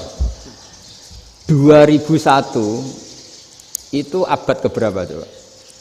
Tahun 2001. Abad 21 abad 20? Abad 21. Jadi meskipun terpaut 1 tahun, padahal abad itu 100 tahun. Nah, pikirannya orang-orang Muhammadiyah seperti itu. Hilal kalau sudah melewati garis ufuk, meskipun setengah derajat atau 1 derajat itu sudah ikut bulan berikutnya. Sehingga ya sudah, meskipun sekian derajat sudah dianggap Ramadan. Nah, pikirannya orang NU enggak. Harus ru'yah bil fi'li. Itu sebetulnya lagi-lagi sebenarnya enggak masalah NU dan Muhammadiyah, itu di kitab-kitab ya seperti itu. Kita ini enggak biasa goblok ya. Artinya kita tahunya, kita yang keluarga kiai tahunya kunut mazhab Hanafi, enggak kunut mazhab Syafi'i. Tapi tahu-tahu ini mazhab NU, ini mazhab itu aneh itu menurut kita ini anggap apa? Mana ada Muhammadiyah jadi mustahid, mana ada NU jadi mustahid. Jadi sebetulnya orang tahu semua lah, kalau Abu Hanifah itu tidak kunut, Imam Syafi'i itu kunut. Imam Syafi'i pernah main di masjidnya Abu Hanifah ya tidak kunut, ditanya kenapa tidak kunut, jenengan itu presiden kunut, tidak sanggup mati Abu Hanifah, dulu ya biasa aja. Sekarang geger, ya karena tidak punya kegiatan. Sebenarnya itu nggak masalah, mulai dulu biasa. Saya teruskan ya. Nah, menurut mayoritas ulama nunggu ru'yah bil fi'li. Ru'yah bil fi'li itu gini. Mata telanjang bisa melihat karena agama ini menggantungkan perintah itu sama melihat. Kalau kamu tidak melihat itu bagaimana kena hukum? Ibaratnya gini, Pak Rektor datang ke rumah saya tapi saya nggak tahu. Kena nggak saya hukum harus menghormati? Dia datang nggak sembunyi-sembunyi. Saya kena hukum harus menghormati ya kalau melihat, kalau enggak ya enggak. Tapi Pak Rektor tetap bilang, tapi saya hakikatnya datang, jadi saya datang itu. Itu kan ribet. Akhirnya ya sudah, itu nggak ada khilaf sampai mati, ada khilaf karena yang satu menggantungkan hukum itu digantungkan sama tahu. Kalau tidak tahu ya, misalnya baju saya ini hakikatnya ada najis, pas sholat saya tidak tahu, sholat saya sah apa enggak? Sah, karena hakikatnya ya memang saya tidak tahu, tapi hakikatnya ada najis apa enggak? Ada. Ya sudah, itu sama-sama masuk akal. Ada lagi khilaf yang senam otak. Fasyamu salasati ayamin fil haji wa sab'atin idza raja'tum. Singkat cerita ada satu pelanggaran haji yang kata Allah kafarohnya itu puasa 3 hari sama 7 ketika kamu pulang, idza raja'tum, ketika kamu pulang. Dalam mazhab Syafi'i yang namanya pulang itu yang haji sudah sampai rumah. Di mana-mana pulang itu ya sampai rumah. Dalam mazhab Abu Hanifah enggak, ketika orang sudah balik kanan dari Arab Saudi, dari Mekah, ya namanya sudah pulang. Misalnya gini, ini Pak Rektor pamit saya, Pak Haris. Gus, Pak Haris mana? Ya sudah pulang kata saya, padahal sampai pandangan belum sampai depan. Tapi bagi keluarganya belum pulang. Lah lalu idza raja'tum ketika pulang itu bahasanya siapa? Bahasa istrinya apa bahasa yang ditamoni? Kamu ditamoni orang, terus kamu tamunya mana? Sudah pulang. Tapi tanyakan istrinya, belum pulang. Khilaf-khilaf gini kok jadi geger itu kan goblok banget maksud saya itu. Jadi biasa, gitu itu biasa. Jadi ya karena memang ini bukan masalah akidah, ini masalah furu'iyah, masalah fikih itu masalah furu'iyah. Mau tidak mau harus beda. Misalnya di sholat juga gitu. Wa ayyuku udin ko adal musolli sokat sholatu. Duduk dengan gaya apapun itu sholatnya sah. Sehingga sampean kalau haji atau umroh, orang Arab itu jenenge duduk ngenak awak di kursi. Duduk sopan ya hanya orang Indonesia loh. Kalau sholat tuh masih duduk ala orang tahiyat. Kalau sampean di Mekah, duduknya pakai apa coba? Kursi ya? Oh enak sholat duduk. Karena memang takbirnya di fikih dengan duduk gaya apa saja sah. Makanya sengenak awak duduk di kursi. Ribet kan? Mau tidak disahkan itu namanya duduk. Mau disahkan masa iya sowan Allah kok duduk santai-santai gitu. Tapi mau apa? Ini fikih. Ya saya ulang lagi ini fikih. Fikih itu ya sudah ini fikih. Makanya kalau ulama berdebat misalnya Abu Hanifah berpendapat sholat itu wajib baca Fatihah apa asal Quran. Dalam mainstreamnya ya Fatihah karena la sholata liman lam yaqra bi Fatihatil kitab. Tapi cara Abu Hanifah enggak. Faqra'u ma tayassara minal Qur'an, bacalah apa saja yang mudah bagi kamu, asal itu Quran. Sementing gak gending Jawa, gak nyanyi lah gitu. Ya sudah mau apa coba? Jadi ya susah memang kalau fikih itu ya sudah seperti itu. Ada lagi yang masih ekstrim misalnya. Yang namanya menyembelih hewan itu gimana coba? Dari hidup ke mati, apa pasti mati disembelih? Cara mazhab Imam Syafi'i yang namanya menyembelih itu penyembelian harus menjadi sebab kematian. Itu yang sah. Saya lagi, penyembelian menjadi sebab kematian yang syar'i. Sehingga beliau mensyaratkan hewan yang disembelih ini masih punya hayatun mustaqirrah, punya kehidupan yang normal. Sehingga kalau nggak disembelih ya hidup. Sehingga kalau ada hewan ketabrak truk kejet-kejet, mesti mati nih buat sembelih. Itu nggak sah karena nggak usah disembelih ya wes mati kan. Karena ini hanya nunggu koordinasi Israel kan, dia kejet-kejet itu kan prosedur itu. Tapi tidak disembelih pun mati. Tapi cara mazhab Malik enggak. Pokoknya anggere jek duwe nyawa jenenge kewan urip. Dengan kamu sembelih berarti matine mergo mbok sembelih. Meskipun nanti ya enggak usah disembelih ya mati. Coba hitung secara ilmu matematika. Kalau enggak disembelih hidupnya 5 menit. Gara-gara kamu sembelih hidupnya langsung mati. Terus dia matinya, cara di persidangan matinya disebabkan apa?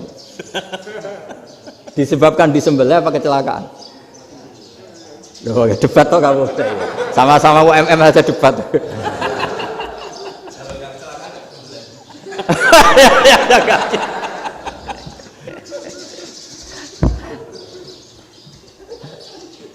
Loh, saya pernah masalah ngalami nyata itu. Saya jalan-jalan sama anak saya pakai motor. Sampai di jalan raya gitu ada ayam jago ketabrak mobil, kejet-kejet. Orangnya tanya, Gus ini halal tau ora? Wis kanggo kon halal lah.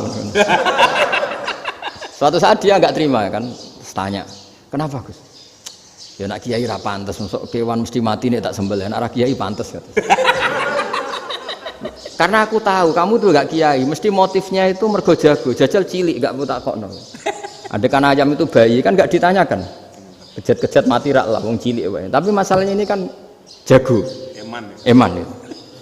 Tapi secara fikih pertanyaannya tadi, hewan yang sudah tidak punya hayatun mustaqirrah, dia hanya punya al hayat al ittiroriyah, dia punya harokah ittiroriyah, dia mati kejat-kejat, memang prosedur mati harus seperti itu. Mbok kecelakaan kayak apa, kalau mati kan kejat-kejat dulu. Nah ketika kejat-kejat ini pertanyaannya ini kan hidup apa mati namanya? Enggak, namanya hidup apa mati? Pas kejat-kejat itu hidup. Cara Imam Malik itu hidup. Ya sudah, kalau hidup disembelih ya halal. Karena misalnya nanti kalau nggak disembelih matinya kan 2 menit lagi, gara-gara disembelih mati sekarang. Tetap penyebab kematian itu nyembelih. Penyembelian ini sebab kematian. Tapi kalau Imam Syafi'i enggak, cara berpikir wes nemen, paling roh besok kaget langsung mati. Kalau gitu berarti kamu nyembelih barang mati. Jadi fikih itu kadang unik. Makanya ketika ngitung fikih itu unik ya. Orang keluar mani wajib apa? Mandi kan. Terus Imam Syafi'i ditanya, kenapa kalau orang lahir kelahiran juga harus mandi? Namanya nifas. Fa innal walada waliyun munakidun. Ya, anak ya mani yang menggumpal. Bedanya apa anak dengan mani itu? Jadi fikih itu kadang lucu, di rumah-rumah tenan juga lucu. Keluar mani wajib mandi. Berarti kalau keluar anak ya wajib mandi, karena hakikatnya anak adalah mani yang mengkristal. Terus usia orang sudah didosan macam-macam itu kan hakikatnya mani. Itu fikih. Nah terus ditanya, kenapa kalau lahir langsung mati tidak wajib disolati? Ya jawabannya Mas Syafi'i lucu. Di mana-mana sholat tuh nyolati mayit. Yang namanya mayit itu pernah hidup terus mati. Kalau itu ndak mayit ya sudah. Jadi kadang, ya iya kan disebut sholat mayit. Yang namanya mayit itu apa? Pernah hidup. Nah ini kan ndak pernah hidup. Maka ya sudah seperti itu. Jadi nggak khilaf itu ndak mungkin. Nah, kalau qit'atul lahmin, kalau hanya potongan daging, mungkin wah itu tidak manusia karena qit'atul lahmin. Sekarang pertanyaannya, kalau sudah berbentuk manusia, meskipun tidak pernah hidup, nah ini mulai perdebatan karena melihat tidak pernah hidup itu nggak memenuhi syarat, tapi melihat ini sudah suratu adamiyin, bentuknya sudah. Nah kira-kira gitu perdebatan fikih. Makanya dulu awal mula zaman sahabat itu sudah debat. Masyhur kan, Nabi ada kontingen ke Bani Quraidah. Ya kalau kira-kira saya minta Pak Rektor kamu jangan, kalau ke Malang jangan sholat asar kecuali sampai Tuban. Sebelum Tuban ternyata matahari mau tenggelam. Terus Pak Rektor milih, wah sudah sholat di Bulu. Padahal belum Tuban. Padahal saya bilang jangan sholat asar kecuali di Tuban. Yang Pak Haris enggak, tetap sholat di Tuban meskipun matahari sudah tenggelam. Karena Nabi menyebut Tuban. Singkat cerita, zaman itu kan Bani Quraidah. La tusolliyanal asra illa fi Bani Quraidah. Kalian semua jangan sholat asar kecuali sampai Bani Quraidah. Ternyata di tengah perjalanan matahari sudah mau tenggelam, kira-kira kurang 2 menit atau 3 menit. Sahabat-sahabat, sudahlah kita sholat asar di sini. Kalau sampai sana pasti sudah tenggelam. Separuh sholat. Yang separuh enggak, kata Nabi harus di Bani Quraidah. Ya sudah nunggu di Bani Quraidah meskipun matahari sudah tenggelam. Singkat cerita dua kelompok ini matur, ya Rasulullah kita ngalami ini perdebatan gini-gini. Di semua riwayat di hadis-hadis sahih disebut falam yu'annif wahidan minhuma. Nabi tidak menyalahkan salah satunya atau enggak menyalahkan dua-duanya. Itu bahasa Indonesia juga ribet, yang benar gimana itu? Enggak menyalahkan salah satunya, apa enggak menyalahkan dua-duanya? Gimana bahasa benarnya? Salah satunya. Salah satunya itu dua-duanya? Ya. Enggak, kalau bahasa Indonesia tidak menyalahkan Kedua-duanya. Kedua-duanya apa salah satunya yang benar? Kedua-duanya. Kedua-duanya. Bahasa Indonesia itu ya kadang ruwet ya. Orang pinter kayak Pak Habibie itu namanya ya orang luar biasa. Nanti sekolahnya orang-orang idiot itu ya sekolahan luar biasa. Orang pinter banget bahasa Indonesianya luar biasa. Kalau sekolah untuk orang-orang yang idiot juga luar biasa. Jadi kalau dipuji luar biasa tuh gak jelas ini luar biasa ya. Gak jelas kadang bahasa kita ini kadang ya gak jelas. Nah itu gak menyalahkan dua-duanya apa salah satunya? Keduanya, tidak menyalahkan kedua-duanya. Misalnya dibahasakan gak menyalahkan salah satunya, benar apa salah? Benar. Benar, ya sudah benar semua. Jadi itu bukti bahwa ijtihad itu boleh. Saya ulang lagi, bukti bahwa ijtihad itu boleh. Padahal ini jelas yang satu harus sholat asar, padahal matahari sudah tenggelam. Makanya di antara fikih unik itu begini. Saya ulang lagi fikih unik. Saya menyaksikan betul ketika ada orang tanya Mbah Mun saya ini Kopassus. Kadang latihan itu sampai waktu zuhur habis. Saya harus bagaimana? Jawabnya Mbah Mun itu unik. Sementing ojo ngosor sholat. Engkau yojo niat jamak. Atok kodok katanya. Singkat cerita terus orang ini diskusi sama saya karena ini ya alim pernah mondok. Kenapa kosor tidak boleh? Karena kosor itu ekstrim, merubah bentuk sholat dari 4 menjadi 2. Maka alasannya harus jelas. Harus jelas itu orang yang latihan di Kopassus itu kan dia sudah berasrama di situ. Berarti dia sudah tidak musafir karena asramanya di situ, sudah mukim. Kalau dia kosor itu merubah bentuk sholat dari 4 menjadi 2. Merubah itu ekstrim. Tapi kalau dia qadha itu hanya mengakhirkan sholat dari waktunya. Kira-kira kalau kamu jadi malaikat, ekstrim mana? Merubah sama menunda? Ekstrim merubah kan? Karena 4 menjadi 2. Terus ojo jamak takdim, tapi jamak takhir. Itu juga penting. Bagi pengkaji fikih itu penting. Kalau jamak takhir itu salah-salah sithik ora pati popo. Kenapa? Kan mirip duhur qadha. Kalau jamak takhir kan, tapi kalau jamak takdim asar kok di waktu duhur, ekstrim mana? Perubahan takhir sama takdim itu ekstrim mana? Ekstrim takdim karena melakukan sesuatu belum waktunya. Belum waktunya. Jadi itu memang ya memang tadi kajian-kajian fikih itu memang unik. Karena bagi ahlinya, saya ulang lagi tapi ini saya ulang lagi bagi ahlinya. Makanya ketika Nabi menjamak sholat ketika nusuk, ketika haji itu kata Imam Syafi'i lis safar. Karena Nabi pergi jauh karena rumahnya Madinah. Tapi resikonya fatwa itu adalah orang Mekah nggak boleh jamak karena kawasannya nggak sampai 90 kilo lah kalau sekarang mungkin. Tapi kalau tahu Imam Malik nggak, jalin nusuk sehingga orang Mekah pun yang haji ya boleh jamak karena alasan jamaknya karena nusuk, karena haji bukan karena jarak. Terus diteruskan lagi. Kalau karena pergi boleh jamak, memangnya pergi itu kenapa? Karena repot. Nah itu masalah kan masyakoh. Nah, terus mulai ada orang-orang yang ngawur kan resepsi jamak ribet. Wes resepsi duit utangan kan capek. Wah itu sudah jamak. Ribet kan. Jadi kalau sudah illatul hukmi itu sudah mesti bikin masalah. Kalau sudah illatul hukmi itu pasti bikin masalah. Nah, pertanyaannya jamak itu masih gampang karena bentuknya sholat masih 4. Yang ekstrim kalau qasar karena bentuk sholat 4 menjadi 2. Maka kata Mbah Mun pesennya nak kue ra mesti benere jika alasan itu tidak mesti benarnya. Pokoknya sementing tidak qasar katanya. Juga tidak jamak takdim karena qasar ini kan merubah bentuk sholat kan ekstrim. Jamak takdim juga ekstrim karena mendahulukan sholat sebelum waktunya. Kalau jamak takhir kan biasa, kalaupun salah kan mirip kodok. Ya mirip kodok biasa kan. Nah ini saya cerita, jadi fikih itu bagi ahlinya itu memang punya konsekuensi yang seperti itu. Makanya pertanyaannya misalnya bagaimana hukumnya penyembelihan lewat mesin? Ya ribet kan. Bagaimana nyembelih dari apa ini? Belakang.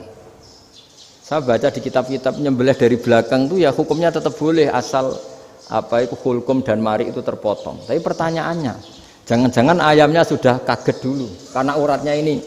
Makanya perlu ditanya ahli medis, setelah uratnya tercabut ini jangan-jangan sudah berstatus mati.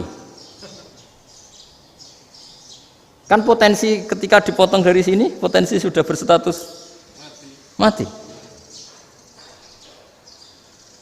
Makanya, kalau misalnya menyembelih dengan dibaca, plak gitu langsung mati juga. Itu tetap ada dokhtoh, kalau dalam bahasa fikih dokhtoh. Dia terkaget, begitu. Ada dokhtoh karena nggak bisa bernafas terus mati. Berarti kelangsungannya bangkai. Jadi orang yang pengkaji fikih itu ya seperti itu, memang itu yang ditekuni. Tapi kita sebagai orang awam ya tadi, nak sing kecelakaan itu wedhus, ayam jago ngeman, tapi nak pitik cilik ikhlas.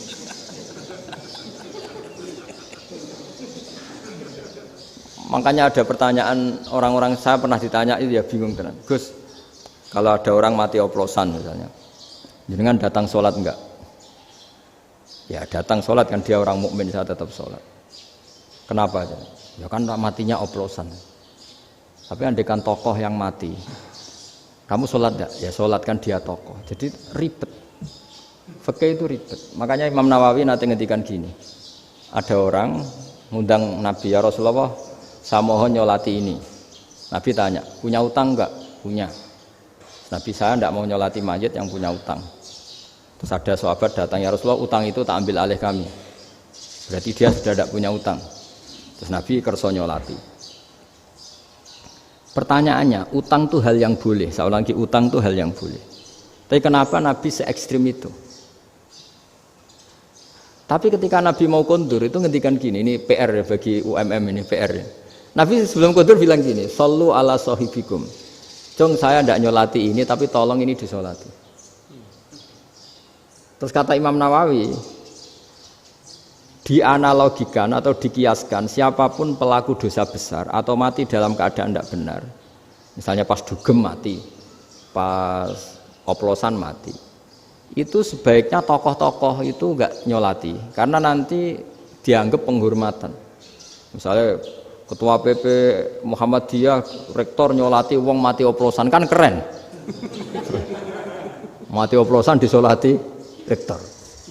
Ya sudah, tapi kalau nggak disolati nanti ada tradisi yang keliru, yaitu janazatul muslim tidak ngalami disolati, padahal siapapun yang muslim janazahnya harus disolati.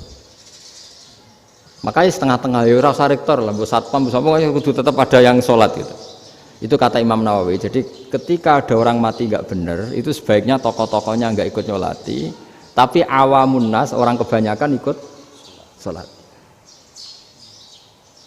Jadi fikih itu agak jelimet karena tadi ketika tokoh ini nyolati, pertanyaannya bedanya apa mbek sing mati ning masjid mbek mati oplosan? Karena sama-sama semua orang nyolati, kan tidak ada sanksi sosial itu. Tapi ketika nggak disolatkan sama sekali, wah lebih parah lagi. Ini ada janazatul muslim tidak disolati. Sehingga kata Imam Nawawi, ini hebatnya Nabi tengah-tengah. Jadi Nabi kundur, jong saya tidak nyolati, tapi sallu ala sahibikum. Ya tapi ini kamu harus nyolati. Kata Imam Nawawi, orang yang mati bunuh diri, orang yang mati oplosan, orang mati secara nggak benar itu asal dia muslim tetap wajib disolati karena sholat ini hakul muslim. Kan seorang muslim diantara haknya apa? Ketika mati dikafani, dimandikan, disolati. Tapi ini masalahnya matinya pas murtakibul kabiroh, pas melakukan dosa besar. Dan itu sebab kematiannya. Kalau dia oplosan, kan sebab matinya ya karena oplosan. Ya kan terus ribet. Mau disolati oleh, apalagi misalnya kita ketua ulama, kemudian terkenal wali, wah keren, mati oplosan itu disolati wali, kan ribet kan. Nanti yang repot malaikatnya.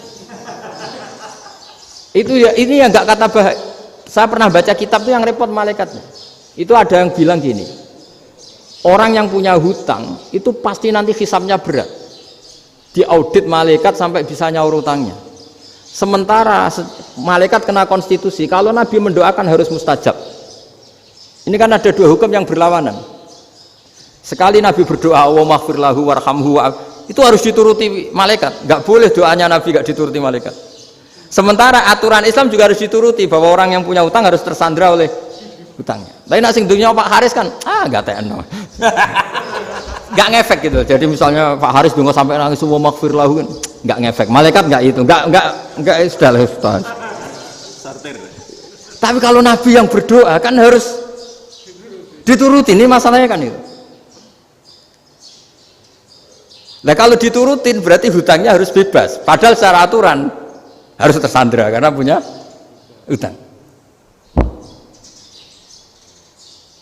Nah, nanti sama kalau yang mati oplosan ini yang doain wali, kok wali sampai Allahumma ighfir lahu. Doanya wali kan harus terkabul. Sementara secara hukum dia harus kena sanksi karena oplosan tadi. Daripada ngerepotno malaikat, sudahlah wali-wali ini tidak usah ikut nyolatin, yang nyolati ya orang-orang nggak jelas ini, sehingga kan malaikat kan santai aja kalau mau nyeksa. Loh tapi kan sudah didoain, nggak ngefek. Karena doanya orang-orang nggak penting. Itu ada tuh di sarah Muslim itu. Di sarah Muslim di bab ketika Nabi ngintikan babu qauli Rasulullah sallallahu alaihi wasallam, shallu ala sahibikum. Jadi belajar fikih itu asik ya. Karena tadi harus dipelajari. Kalau enggak, ilmu ini hilang. Terus nanti takutnya lagi ilmu fikih itu direduksi sosial. Terus misalnya gini, pepe wong cilik wae kiai-kiai ra gelem nyolati. Orang melihatnya ini karena yang oplosan wong cilik om larat ra disolati. Jajal bupati ya disolati, mergo amplope gede-gede kan terus ruwet kalau dianalisis gitu kan ruwet. Makanya kenapa saya harus ngomong fikih supaya semuanya itu enggak didudukkan urusan sosial itu. Nah kalau semuanya didudukkan sosial kan sentimennya sentimen sosial, ribet. Padahal yang sering mati oplosan itu kan wong-wong cilik gitu loh, karena tadi kalau wong sugih kan pakai whisky yang mahal yang insya Allah tidak mati kan gitu. Yang mati kan ya mergo Pertos macam-macam itu kan. Artinya ini kalau nggak diterangkan secara fikih, kiai-kiai yang nggak datang dikira masalah sosial kan. PP salam tempel era gede terus enggak datang kan terus jadi ribet. Ya makanya ini lewat pengajian ini supaya sampean lebih tahu ya bahwa khazanah Islam ini kata beberapa ulama kafatal linnas, maknanya semuanya, sehingga Allah akan mentakdirkan kajian Islam akan ada di seluruh dunia. Jadi kenapa IAIN marak di Indonesia, UMM, Universitas NU banyak, karena agama ini kafatal linnas, tidak miliknya orang Arab tapi milik semua. Orang alimnya juga gitu. Ketika ada liga alim seluruh dunia, itu orang Indonesia, orang Afrika, ya selalu ada orang alim yang kelas dunia. Seperti dulu ada Imam Bukhari, itu as-sahhul kutub ba'da kitabillah. Kitab terbaik setelah Quran itu Bukhari. Padahal dikarang oleh orang Uzbek. Kata siapa? Islam As-Sobyan, orang Arab ngakui kalau kitab paling sahih itu Bukhari. Mekah Madinah pun mengakui kalau kitab paling sahih Bukhari. Padahal pengarangnya ada orang Arab. Orang mana? Uzbek. Imam Ghazali yang diakui seluruh dunia itu Aktos itu ikut Persia, juga bukan orang Arab, Sibawayh jadi orang Persia. Nah ini yang belum ada orang Malang ini, tinggal PR ya nyusul ya. Ya saya kira demikian. Assalamualaikum warahmatullahi wabarakatuh.